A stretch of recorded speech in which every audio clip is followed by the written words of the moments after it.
പക്ഷെ അവൻ്റെ കഷ്ടപ്പാട് തന്നെയാണ്. അവൻ കുറച്ച് കാലമായിട്ടുള്ള കഷ്ടപ്പാടാണ്. പല ബുദ്ധിമുട്ടുണ്ടായിട്ടും ഇഞ്ചുറീസ് പലതും വന്നിട്ടുണ്ട് അവന്. പഠിച്ചില്ലെങ്കിലും വേണ്ടില്ല, കളിച്ചാൽ മതി എന്നുള്ള ഇതിലായിരുന്നു. സ്റ്റാർ പാപ്പൻ തന്നെയാണ്. കാരണം എല്ലാവരും പഠിത്തത്തിനോട് മുന്നോട്ട് പറയുമ്പോൾ പാപ്പൻ അവൻ്റെ ഇഷ്ടം മനസ്സിലാക്കി അതിന് ഒരുപാട് സപ്പോർട്ട് ചെയ്തു. ചിലപ്പോഴേ കളിക്ക് ഇറങ്ങുള്ളൂ എന്നാണ് പറഞ്ഞത്. ഏതായാലും ദൈവം സഹായിച്ച് കളിക്ക് ഇറങ്ങി നന്നായി പെർഫോം ചെയ്ത്. നമസ്കാരം. നാടിന് അഭിമാനമായി, ജില്ലയ്ക്ക് അഭിമാനമായി, സംസ്ഥാനത്തിന് തന്നെ അഭിമാനമായി മാറിയ പെരിന്തൽമണ്ണ സ്വദേശി വിഘ്നേഷ് പുത്തൂർ. വിക്കിയുടെ വീട്ടിലിപ്പോൾ സന്തോഷം അലതല്ലുകയാണ്. IPL അരങ്ങേറ്റ മത്സരത്തിൽ തന്നെ മിന്നും പ്രകടനം കാഴ്ചവെച്ച വിക്കിയുടെ വീട്ടിലാണിപ്പോൾ ടുഡേ ന്യൂസ് ഉള്ളത്. അച്ഛൻ സുനിലും അമ്മ ബിന്ദുവും മറ്റു കുടുംബാംഗങ്ങളൊക്കെ വലിയ സന്തോഷത്തിലാണ്. ആ വിശേഷങ്ങളൊക്കെ നമുക്കൊന്ന് അറിയാം. ഇന്നലെ കളിക്കും എന്നുള്ളൊരു പ്രതീക്ഷ ഉണ്ടായിരുന്നു. കളിക്കും എന്നുള്ള പ്രതീക്ഷ ഉണ്ടായിരുന്നില്ല. പക്ഷേ ഇറങ്ങി നന്നായി കളിച്ചു. 3 വിക്കറ്റ് കിട്ടി. വലിയ സന്തോഷമുണ്ട്. വലിയൊരു മഹാഭാഗ്യമാണ്. ഇപ്പോൾ എല്ലാവരും ആശംസാ പ്രവാഹമായിരിക്കും അല്ലേ? ഇന്നലെ വിളിച്ചിട്ടുണ്ടായിരുന്നോ വിക്കി? ഇത് വിളിച്ചു 5:30 മണിക്ക് വിളിച്ചു പോകുമ്പോൾ, പിന്നെ രാത്രി വിളിക്കാറുണ്ട്. ചിലപ്പോഴേ കളിക്ക് ഇറങ്ങുള്ളൂ എന്നാണ് പറഞ്ഞത്. ഏതായാലും ദൈവം സഹായിച്ച് കളിക്ക് ഇറങ്ങി നന്നായി പെർഫോം ചെയ്ത് വിളിച്ചു. കഴിഞ്ഞിട്ട് വിളിച്ചു? ഒരു 12 മണിയപ്പോൾ വിളിച്ചു. അത് നന്നായി, എല്ലാവരും നല്ല അഭിനന്ദിച്ചിട്ടുണ്ട്. പ്രത്യേകിച്ച് ധോണീനെ എടുത്ത് പറയണം എന്ന് പറഞ്ഞിട്ടുണ്ട്. ഒരു വലിയൊരു മഹാഭാഗ്യം കിട്ടി. കാരണം MS ധോണി തോളിൽ കൈ വെച്ച് അഭിനന്ദിച്ചു അല്ലേ? അതെ അതെ, അവർ വലിയൊരു അഭിമാനമാണ്. ഇതിന് നമുക്ക് വലിയ സന്തോഷമായിട്ടുണ്ട്. ഇന്നലെ അമ്മ കണ്ടിരുന്നോ? മോൻ്റെ കളിയൊക്കെ കണ്ടിട്ടുണ്ടായിരുന്നു? കണ്ടിരുന്നു. ഞങ്ങൾ വളരെയധികം സന്തോഷമുണ്ട്. മോന് ഫസ്റ്റ് മാച്ചിൽ തന്നെ ഇറങ്ങുമെന്ന് ഞങ്ങൾ ഒരിക്കലും പ്രതീക്ഷിച്ചിട്ടില്ല. ഇറങ്ങിയതിൽ ടെൻഷനൊന്നും കൂടാതെ നല്ല പെർഫോം ചെയ്യാൻ കഴിഞ്ഞു. പിന്നെ 3 വിക്കറ്റ് കൊടുത്തു. അതിൽ ഇരട്ടി സന്തോഷമുണ്ട്. എന്നാലും വലിയൊരു സന്തോഷത്തിലാണ് ഈ നാടും നാട്ടുകാരും ഒക്കെ. എങ്ങനെയായിരുന്നു ഈ ഒരു കളിയിലേക്കൊക്കെ ഉള്ള ഒരു വിക്കിയുടെ ഒരു എൻട്രി എങ്ങനെയായിരുന്നു? എൻട്രി ചെറുപ്പത്തിൽ ഇവിടെ കളിക്കും കുട്ടികളെ കൂടെ. പിന്നെ പെരുന്തൽമണ്ണയിൽ ഒരു വിജയൻ സാറുണ്ട്, അവരെ ക്യാമ്പിൽ ഞാൻ കൊണ്ടാക്കി. അന്ന് 12 വയസ്സാണ്. പിന്നെ അവിടെ അവർ തേക്കോട് സ്റ്റേഡിയത്തിലാണ് പ്രാക്ടീസിന് കൊണ്ടുവരുന്നത്. പിന്നെ മലപ്പുറം അക്കാഡമിയിൽ കയറി. പഠനത്തോടൊപ്പം ഇത് കൊണ്ടുപോകുമ്പോൾ സ്വാഭാവികമായിട്ടും വീട്ടിൽ എല്ലാവരും അത്ര സമ്മതിക്കില്ല അല്ലേ കളിക്കാൻ? പഠനമായിരിക്കും എല്ലാവരും മുന്നേ കൂട്ടി പറയുക. അപ്പോൾ എങ്ങനെയായിരുന്നു? അമ്മയ്ക്ക് ടെൻഷൻ ഉണ്ടായിരുന്നോ മോൻ ഈ കളിക്കാൻ നടക്കുമ്പോൾ? അല്ല, രണ്ടും അവനെ ഒരുമിച്ച് തന്നെയാണ് മുന്നോട്ട് കൊണ്ടുപോയിരുന്നത്. അച്ഛന് ഫുൾ സപ്പോർട്ടാണ്. നീ കളിച്ചില്ലെങ്കിലും വേണ്ടില്ല, പഠിച്ചില്ലെങ്കിലും വേണ്ടില്ല, കളിച്ചാൽ മതി എന്നുള്ള ഇതിലായിരുന്നു.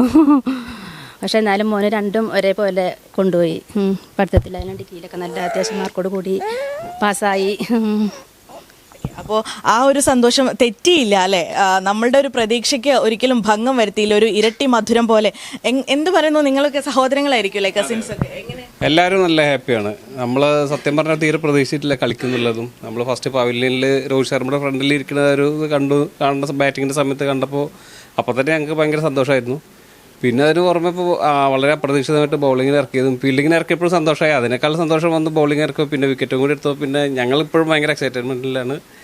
അങ്ങനെ എല്ലാവരും ഹാപ്പിയാണ്. ഇനി എന്താണ് ഈ ഒരു സന്തോഷത്തിന്? എങ്ങനെയൊക്കെയാണ് ഈ നിങ്ങൾ ആഘോഷങ്ങൾ എന്തെങ്കിലുമൊക്കെ പ്ലാൻ ചെയ്യുന്നുണ്ട്? എന്തായാലും അവൻ തിരിച്ചു വരണം. അപ്പോൾ ഈ സന്തോഷം തന്നെ ആഘോഷം ഞങ്ങൾ കാണാൻ വന്നതും അല്ലാതും. ഇനിയിപ്പോൾ അവൻ വരാനായിട്ട് കാത്തിരിക്കുകയാണ്. ബാക്കി സന്തോഷം പങ്കിടാൻ ഈ നല്ലൊരു മൊമെൻ്റാണ് നമുക്ക് കിട്ടിയിരിക്കണേ. കാരണം അവൻ്റെ കഷ്ടപ്പാടാണ് ഈ കാണുന്ന ഭാഗ്യങ്ങൾ. എല്ലാവരും അത് തെറ്റിദ്ധരിക്കുകയാണ്, ഭാഗ്യം വെറുതെ വന്നു ചേർന്നു എന്ന്. പക്ഷെ അവൻ്റെ കഷ്ടപ്പാട് തന്നെയാണ്. അവൻ കുറച്ച് കാലമായിട്ടുള്ള കഷ്ടപ്പാടാണ്. പല ബുദ്ധിമുട്ടുണ്ടായിട്ടും ഇഞ്ചുറീസ് പലതും വന്നിട്ടുണ്ട് അവന്. പക്ഷെ അതിന്നൊക്കെ മുന്നിലേക്ക് പോയി ഒക്കെ എല്ലാം അവൻ്റെ ഒരു എഫേർട്ടാണ് അവൻ്റെ ലക്ക് കെടുക്കണേ. പിന്നെ ഇപ്പോൾ ധോനി ഇന്നലെ അപ്രീഷിയേറ്റ് ചെയ്തതെല്ലാതും ഇപ്പോൾ അവനെ സെലക്ട് ചെയ്ത് തന്നെ ഫസ്റ്റ് ഓപ്ഷനായിട്ട് അവനെ സെലക്ട് ചെയ്ത് തന്നെ അവൻ്റെ കഴിവും സ്കിൽസും അവർക്ക് നന്നായിട്ട് ബോധിച്ച കാരണമാണ് അവർ ഇറക്കിയത്. ഇറങ്ങുമെന്ന് വിചാരിച്ചില്ല. ഞാൻ അവനെ കോൺടാക്ട് ചെയ്യുന്നുണ്ടായിരുന്നു തലേ ദിവസം. അപ്പോഴും പ്രതീക്ഷ ഉണ്ടായിരുന്നില്ല, ഓരോ ഇറക്കമൊന്നും അറിയില്ലായിരുന്നു. എന്നാലും ഗുഡ് ലക്ക് പറഞ്ഞിട്ട് വെച്ചതാണ് ഞങ്ങൾ കോള്. പിന്നെ കാണുന്നത് ഫസ്റ്റ് ബോളിങ്ങിന് അവന് ഇറക്കിയപ്പോൾ തന്നെ സന്തോഷമായി. എന്തായാലും നല്ല എല്ലാ ഭാഗ്യങ്ങളും അവൻ്റെ കഷ്ടപ്പാട് മുന്നിലേക്ക് പോട്ടെ എന്നാണ്. നിങ്ങളുടെ കൂടെയൊക്കെ കളിക്കാറുണ്ടായിരുന്നോ ഇവിടെ? ഞങ്ങൾ ചെറുപ്പം മുതൽ ഞങ്ങളവിടെ വീട്ടിൽ ചെറുപ്പം മുതൽ കളിക്കുന്നതാണ്. അപ്പോഴും നമ്മളാ ഒരു എൻജോയ്മെൻറ്റിൽ അങ്ങനെ കടന്നു പോയതാണ്. പക്ഷെ അവനാണ് ആ ത്രെഡ് കിട്ടി അതിലേക്ക് വലിച്ചു പോയത്. അവനാണ് അതിനുള്ള ഭാഗ്യം അവന് കിട്ടി. മെയിനായിട്ട് പറയുന്നത് അച്ഛനെ തന്നെയാണ്. നമ്മളും പഠനം എന്ന് പറഞ്ഞിട്ട് മുന്നിലേക്ക് പോകുമ്പോൾ ആ ഒരു കഴിവ് കണ്ട് അവൻ്റെ അച്ഛനാണ് അവന് മുന്നിലേക്ക് കൊണ്ടുപോയത്. ഈ ഒരു നേട്ടത്തിൽ എന്താ നിങ്ങൾക്കൊക്കെ പറയാനുള്ളത്? സ്റ്റാർ പാപ്പൻ തന്നെയാണ്. കാരണം എല്ലാവരും പഠിത്തത്തിനോട് മുന്നോട്ട് പറയുമ്പോൾ പാപ്പൻ അവൻ്റെ ഇഷ്ടം മനസ്സിലാക്കി അതിന് ഒരുപാട് സപ്പോർട്ട് ചെയ്തു. ഒരുപാട് പ്രതിസന്ധികളുണ്ടെങ്കിലും നന്നായി സപ്പോർട്ട് ചെയ്ത് അതിൻ്റെ ഒരു വിജയം അവൻ എന്തായാലും അച്ഛനും അമ്മയ്ക്കും ഞങ്ങൾക്കും തന്നു. തീർച്ചയായും വിക്കി തിരിച്ചു വന്ന്, വിഘ്നേഷ് പുത്തൂർ തിരിച്ചു വന്ന്, ഇവരുടെയൊക്കെ വിക്കിയാണ്, വിക്കി തിരിച്ചു വന്ന് ഈ ഒരു ആഹ്ലാദത്തിന് ഇരട്ടി മധുരം പകരാനുള്ള ഒരു കാത്തിരിപ്പിലാണ് ഈ കുടുംബാംഗങ്ങളൊക്കെ. കളിച്ച മുംബൈ ടീം പരാജയപ്പെട്ടു എങ്കിലും വിക്കിയുടെ ഒരു പ്രകടനം തന്നെ വലിയൊരു പ്രകടനം, അത് ഇങ്ങനെ ചർച്ചയായി നമ്മുടെ സംസ്ഥാനവും ഇന്ത്യ ഒട്ടാകെ വിക്കിയുടെ പ്രകടനം ചർച്ചയായി എല്ലാവരും ആശംസാ പ്രവാഹമായിട്ട് എത്തുകയാണ്.